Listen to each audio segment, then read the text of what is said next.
Last class में हमने देखा कि इंटीग्रेटिंग फैक्टर क्या होता है। जानते हैं कि यदि m dx plus n dy कोई डिफरेंशियल इक्वेशन है फर्स्ट ऑर्डर फर्स्ट डिग्री का, और जब हम चेक करते हैं कि एग्जैक्ट नहीं है, और यदि कोई ऐसा function u of x y such that multiplying with differential equation one with u of x y make it exact, then we say u is an integrating factor of the differential equation one. तो u से जब हम multiply कर रहे हैं इस differential equation को u of differential equation one को, तो ये हो जाएगा u of x y into n d y equal to zero. तो यदि टू एग्जैक्ट हो जाता है तो u को हम क्या बोलते हैं? Integrating factor. ठीक है, if two is exact then u is called integrating factor।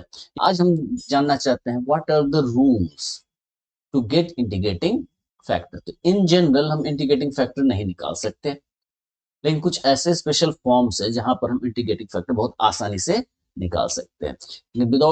लेकिन उन रूल्स के ऊपर जाने से पहले सबसे पहले हम अनुमान लगाना सीखते हैं कि किसी डिफरेंशियल इक्वेशन का इंडिकेटिंग फैक्टर क्या हो सकता है।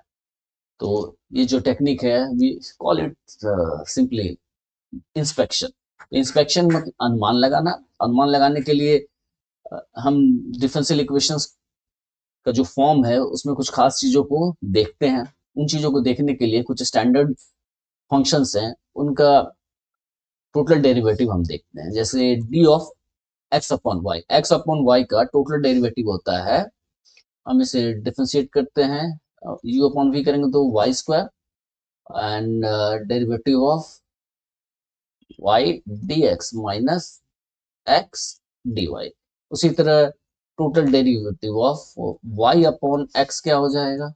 ये हो जाएगा एक्स स्क्वायर और x dy minus y dx। ये बहुत आसानी से निकाल सकते हैं। हमने लास्ट क्लास में बताया था कि टोटल डेरिवेटिव क्या होता है। हमने कहा था total derivative df is del f upon del x dx plus del f upon del y dy।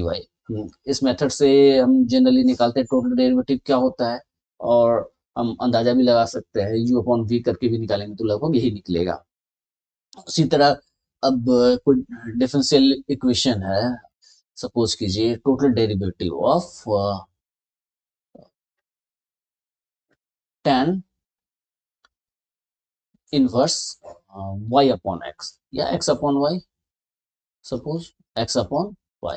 इसका डेरिवेटिव क्या होगा? तो हम इसका डेरिवेटिव लेते हैं tan इनवर्स का, हम जानते हैं one upon one plus x square होता है। तो ये हम इस फॉर्मूला के बेस पे भी निकालेंगे। तो उस बेसिस पे इसका जो आएगा ये आएगा y dx minus x dy upon x square plus y square.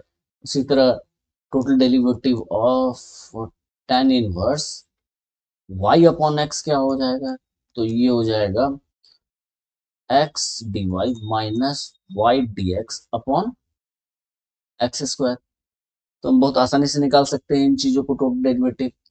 हम और एक दो बहुत सिंपल सा है, ये हम निकालते हैं total derivative of 1/2 log of x square plus y square. ये हम देखते हैं, ये हो जाएगा x d x plus y d y upon x square plus y square. हम बहुत आसानी से निकाल सकते हैं। उसी तरह हम total derivative of log of x y, ये क्या आता है? ये हम निकालेंगे तो ये आएगा x d y plus y d x upon x y, ये आता है। फिर उसी तरह हम टोटल डेरिवेटिव ऑफ हम क्यों कर रहे हैं, अभी हम इन चीजों के भी चर्चा करेंगे कि हम इस तरह के फंक्शंस को हम क्यों फाइंड आउट कर रहे हैं, इनके टोटल डेरिवेटिव्स को। तो total derivative of x upon y is y d x minus x d y upon x y. उसी तरह total derivative of natural log of y upon x is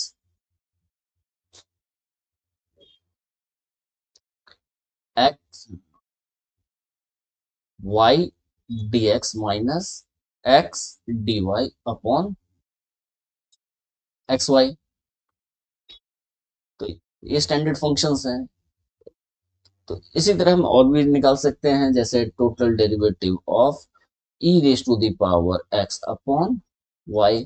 तो natural है, अपॉन में y square तो आएगा ही आएगा, और y e raise to the power x d x minus e raise to the power x d y. उसी तरह total derivative of e raise to the power y upon x, तो u upon v के form में यदि लिखे तो क्या होगा, एक्स स्क्वायर, और e raise to the power y का हो जाएगा x e raise to the power y d y minus y d y minus e raise to the power y निकाल लिए और dx, ये हो जाएगा।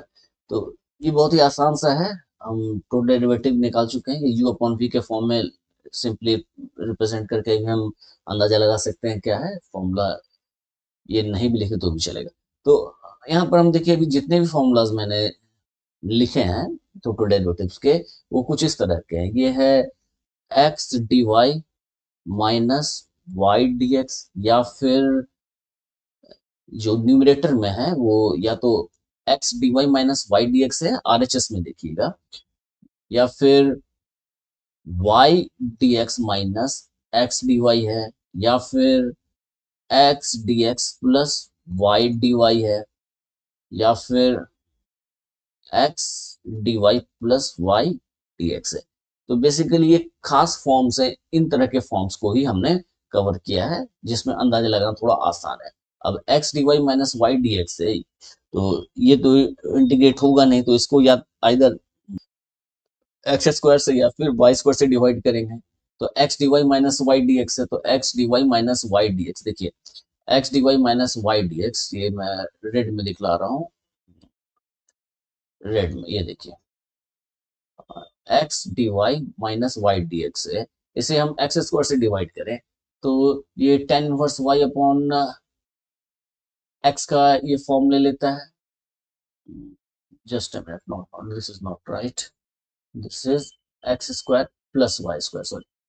हाँ, यदि हम x square plus y square से डिवाइड करते हैं तो tan inverse y upon x का फॉर्म ले लेता है। और यदि हम इसे x d y minus y d x है, और यहाँ पर ये देखिए मैं हाईलाइट कर रहा हूँ, यदि एक्स स्क्वायर से सिंपली डिवाइड करें तो ये y अपॉन एक्स ले लेता है। तो ये सिचुएशन करता है कि हम कब एक्स स्क्वायर से डिवाइड करें, कब वाई स्क्वायर से डिवाइड करें। वो क्वेश्चंस को देख के हमें लगता है कि इन चीज़ों से मल्टीप्लाई या डिवाइड करने पे हमारा जो डिफरेंशियल इक्वेशन है वो सॉल्व हो सकता है, वेरिएबल सेपरेबल टर्म में आ सकता है। तो हम कुछ क्वेश्चंस करते हैं, तब जाके ये क्लियर होगा कि बाय इंस्पेक्शन होता क्या है। तो let's have some questions. solve x dy minus y dx minus 1 minus x square dx is equal to 0। तो जब भी हम क्वेश्चन को सॉल्व करेंगे तो फर्स्ट चेक जरूर करेंगे कि एग्जैक्ट है या। तो यहाँ पे हम देख रहे हैं कि ये एग्जैक्ट नहीं है, हम आसानी से चेक कर सकते हैं, उस पर समय नहीं खराब करते हैं। अब हम इसे देखते हैं, इसको यदि हम लिखे x d y minus y d x minus 1 minus x square d x is equal to 0। तो ये वेरिएबल सेपरेबल फॉर्म में नहीं आ पा रहा है। यदि वेरिएबल सेपरेबल फॉर्म में आ जाता तो तुम बहुत आसानी से सॉल्व कर लेते, लेकिन वेरिएबल सेपरेबल फॉर्म में नहीं आ पा रहा है। तो यहाँ पर ये जो सेक्शन है, फर्स्ट ब्रैकेट, जो फर्स्ट ब्रैकेट है उसमें यदि हम एक्स स्क्वायर से डिवाइड करते हैं, यानी कि x d y minus y d x upon x square, तो हम अकेले तो डिवाइड करेंगे, पूरे में डिवाइड करेंगे, यदि x square upon x square d x is equal to 0। तो ये जो ब्रैकेट है और ये दोनों हम इंटीग्रेट कर पाएंगे। जो हाइलाइटेड ब्रैकेट है, ये जो हाइलाइटेड ब्रैकेट है, इसको हम सिंपली लिख सकते हैं d of y upon x. इसका टोटल डेरिवेटिव ये है, और इसको हम लिख सकते हैं 1/x और 1/x dx अब plus x dx is equal to 0। अब हम इसे आसानी से इंटीग्रेट कर सकते हैं, तो इंटीग्रेट करते हैं। इंटीग्रेट करना बहुत आसान है, इंटीग्रेट कर लेते हैं। तो इंटीग्रेट करते हैं, ये क्या हो जाएगा, d of y upon x, this is y upon x. तो इसका डेरिवेटिव वाई अपॉन एक्स होगा, इंटीग्रेशन इसका वाई अपॉन एक्स से टोटल डेरिवेटिव ये है। फिर यहाँ पर आते हैं माइनस माइनस ln x अब plus x square upon 2 plus c is equal to 0। This is the solution. बहुत ही सिंपल सा सॉल्यूशन है। यहाँ पर हमने देखा है कि कैसे सॉल्व करते हैं। इस बाय इंस्पेक्शन का मतलब क्या हो गया। एक और क्वेश्चन देखते हैं। सपोज कीजिए हमारा एक क्वेश्चन और है। ये क्वेश्चन है, solve x dx plus y dy plus 4y cube x square plus y square d y is equal to 0। हम देख सकते हैं बहुत आसानी से कि ये एग्जैक्ट नहीं है। तो हम जब एग्जैक्ट नहीं है तो हम बाय इंस्पेक्शन से देखना चाहते हैं क्या होगा इसका टोटल डेरिवेटिव। तो अभी हम लिख सकते हैं x d x plus y d y upon x square plus y square plus 4y cube d y is equal to 0। इस डिफरेंशियल इक्वेशन को हम इस फॉर्म में लिख सकते हैं, यानी कि 1/x² प्लस वाई स्क्वायर से हमने इसे डिवाइड किया। और उस केस में ये सेक्शन क्या आ जाएगा, इसको हम लिख सकते हैं d of 1/2 of log of x² plus y square, this is 4y cube dy is equal to 0। अब हम इसे इंटीग्रेट करते हैं, बहुत आसानी से इंटीग्रेट हो जाएगा। ये क्या हो जाएगा, 1/2 ln x² plus y square. Integration differentiation inverse processes होते हैं। और ये क्या हो जाएगा, 4y raise to the power 4 अपॉन 4 plus c is equal to 0। तो हमारा सॉल्यूशन हो गया 1/2 natural log of x² plus y square plus y raise to the power 4 plus c is equal to 0। बहुत आसानी से सॉल्व हो गया। ऐसे ही हम बहुत सारे क्वेश्चंस को सॉल्व कर सकते हैं। एक सिंपल क्वेश्चन एक और ले लेते हैं for the sake of understanding what is method by inspection। y 2 of xy plus e raised to the power x dx minus e raised to the power x dy is equal to 0। Again, it is not exact। यदि exact हो तो हम आसानी से solve कर सकते हैं, exact नहीं है तो इसे हम सॉल्व कैसे करें। तो इसे हम लिख सकते हैं 2 of xy² plus y e raised to the power x dx minus e raised to the power x dy is equal to 0। और ये लिख सकते हैं 2xy² dx plus y e raised to the power x dx minus e raised to the power x dy is equal to 0। और ये जो है हम इसे लिख सकते हैं 2xy² dx plus y e raised to the power x dx minus e raised to the power x dy। अच्छा, मैंने रिपीट कर दिया, दिस इज इक्वल टू 0। यहाँ पर यदि हम टोटल को y² से डिवाइड करते हैं तो ये क्या हो जाएगा 2x dx, और इसे हम y e raised to the power x dx minus e raised to the power x dy upon y² is equal to 0 करें तो ये जो सेकंड ब्रैकेट का कंटेंट जो है वो total derivative e raise to the power x upon y के form में आ जाएगा, जिसे हम फिर आसानी से सॉल्व कर सकते हैं। ये हो जाएगा d of e raise to the power x upon y is equal to 0। अब हम इसे इंटीग्रेट करते हैं, बहुत आसानी से इंटीग्रेट हो जाएगा। This is 2x² upon 2 plus e raise to the power x upon y plus c is equal to 0। तो हमारा सॉल्यूशन आ गया। This is our solution, x² plus e raise to the power x upon y plus c is equal to 0। ये हमारा solution आ गया। तो inspection में हमें क्या ध्यान में रखना है, हमारे पास ये जो मैंने कुछ फॉर्म्स बताए हैं जो हाईलाइटेड हैं, ये जो कुछ फॉर्म्स हैं इन्हें ध्यान में रखना है कि क्या कुछ इनका यूज करके हम आसानी से सॉल्व कर पा रहे हैं या नहीं। तो हमें एलएचएस से आरएचएस में नहीं सोचना, हमें आरएचएस से एलएचएस में सोचना है। मीन्स कि हमें ये सोचना है और इसके रिस्पेक्ट में इसका जो इंटीग्रेशन होगा, टोटल डेरिवेटिव होगा, ये होगा। तो हमारे जो डिफरेंशियल इक्वेशन है उसमें तो जो आरएचएस में है वो सेक्शंस नजर आएंगे और उसके हेल्प से हमें अंदाजा लगाना है कि उसका टोटल डेरिवेटिव क्या होगा। तो ये होता है इस मेथड को हमने कहा बाय इंस्पेक्शन। और भी मेथड्स हैं। अब हम देखते हैं कुछ स्पेशल फॉर्म में, जब फंक्शन डिफरेंशियल इक्वेशन कुछ स्पेशल फॉर्म्स में हो तब हम उसे कैसे सॉल्व करेंगे। तो सबसे पहला जो है rule one. Rule one rule one जानने से पहले हम जानेंगे what is homogeneous differential equation. Homogeneous function. Homogeneous function, what is homogeneous function. तो होमोजीनियस फंक्शन हम किसको बोलते हैं। तो सपोज कीजिए कि कोई फंक्शन है f of x y, some function of x y है। Be some function of x y, be some function of x y, x and y. If f of tx comma ty is equal to t raised to the power n f of xy।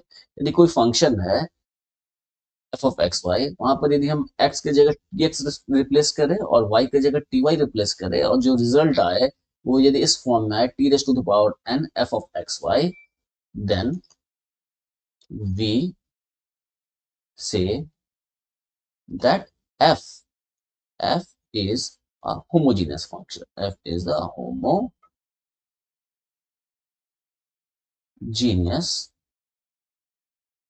function of order n। हम homogeneous function of order n कहते हैं, ये n है। ठीक है, जैसे हम एक एग्जांपल लेते हैं कि f of x y is equal to sine x upon y। तो देखेंगे एग्जांपल। तो पहला एग्जांपल लेते हैं। Here f of tx comma ty is equal to sine of tx upon ty is equal to sine of x upon y, यानी कि f of x Y, यानी कि इसको लिख सकते हैं t का power 0 f of x comma y. तो हमारा जो फंक्शन है here, so f of x y is homogeneous function of order 0। एक और एग्जांपल लेते हैं, थर्ड फंक्शन लेते हैं f of x y is equal to x cube plus 3xy²। तो यहाँ पर देख सकते हैं कि f of tx comma ty is t cube x cube plus 3t³ xy²। हम tq कॉमन निकाल ले रहे हैं। This is x³ plus 3xy² and so it is tq f of xy। तो यहाँ पर हमें क्या निकला, f of xy is, so f of xy is homogeneous homogeneous function of order 3। ये तो कुछ एग्जांपल्स थे जो कि होमोजीनियस फंक्शन हैं। तो बहुत ऐसा सिचुएशन आएगा जहां पर हमारा फंक्शन होमोजीनियस नहीं है। तो एक एग्जांपल लेते हैं जो होमोजीनियस फंक्शन नहीं भी है। और सपोज कीजिए f of x y is equal to x square plus 2xy plus 4। तो f of t x comma t y is t square x square plus 2tx into ty plus 4. This is t square x square plus 2t square xy plus 4, which is not equal to t square f of xy, t raised to the power n of xy for any n. So f of xy is not homogeneous. तो homogeneous functions क्या होता है ये हमने देख लिया। Homogeneous function के बाद हम आते हैं होमोजीनियस डिफरेंशियल इक्वेशन क्या होगा। तो differential equation m dx plus n dy is equal to 0 is homogeneous if both m and n are homogeneous function of same order. यदि m और n जो है वो दोनों homogeneous function of same order हो तो हम बोलते हैं कि हमारा जो फंक्शन है वो होमोजीनियस फंक्शन। या फिर ऐसे भी कह सकते हैं function differential equation dy by dx is equal to f of xy is homogeneous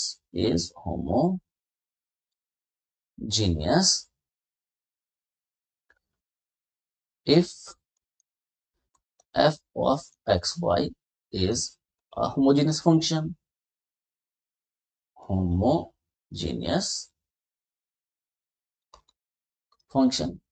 तो ये homogeneous differential equation first order first degree definition हो गया। Homogeneous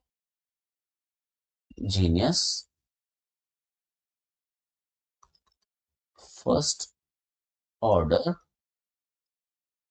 first degree ordinary differential equation. तो ये homogeneous first order first degree ordinary differential equation क्या होता है वो हमने यहाँ पर डेफिनेशन लिखा। बहुत आसान सा है। अब हम आते हैं रूल 1 के ऊपर कि रूल 1 क्या कहता है।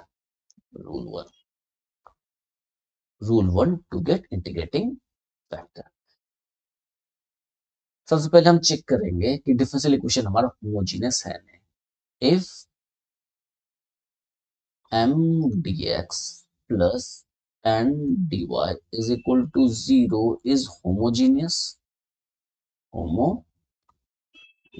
हमें सबसे पहले चेक करना है कि होमोजीनियस है नहीं। If this is homogeneous and secondly mx plus ny is not equal to 0। और दूसरी बात है कि mx plus ny not equal to 0 है, then 1 upon mx plus ny is an integrating factor. ये इंटीग्रेटिंग फैक्टर हो जाएगा ऑफ द डिफरेंशियल इक्वेशन। ठीक है। तो ये मेरे ख्याल से रूल तो क्लियर है। अब हम इसे इंप्लीमेंट करते हैं, क्वेश्चन सॉल्व करते हैं। Let's solve one question where we can implement differential equation. Suppose कीजिए हमारे पास जो डिफरेंशियल इक्वेशन है वह है x square y minus 2xy² dx minus x³ minus 3x² y dy is equal to 0। हम डिफरेंशियल इक्वेशन को देखते हैं। तो डिफरेंशियल इक्वेशन आप देख रहे हैं कि यदि हम डिफरेंशियल इक्वेशन को कंपेयर करते हैं, comparing one with m dx plus n dy is equal to 0, what we get? we get we get m is equal to x square y minus 2xy square and n is equal to minus x cube minus 3x square y। हम बहुत आसानी से check कर सकते हैं कि del M upon del y is not equal to del N upon del x. So one is not exact. सबसे पहले हम एग्जैक्टनेस चेक करते हैं, यदि एग्जैक्ट हो तो बहुत आसानी से सॉल्व हो जाएगा, हमें किसी तरह के रूल्स की जरूरत नहीं है एट दैट टाइम। अब नेक्स्ट हम क्या देख रहे हैं, also we have one is a homogeneous equation क्योंकि m और n दोनों होमोजीनियस फंक्शन है डिग्री 3 के, आसानी से चेक कर सकते हैं। यदि m में हम x की जगह tx और y की जगह ty पुट करें तो अ, पता चल रहा है कि होमोजेनियस इक्वेशन है। क्यों? यहाँ पर since m tx ty is t raised to the power 3m of xy and n of tx ty is t raised to the power 3n of xy।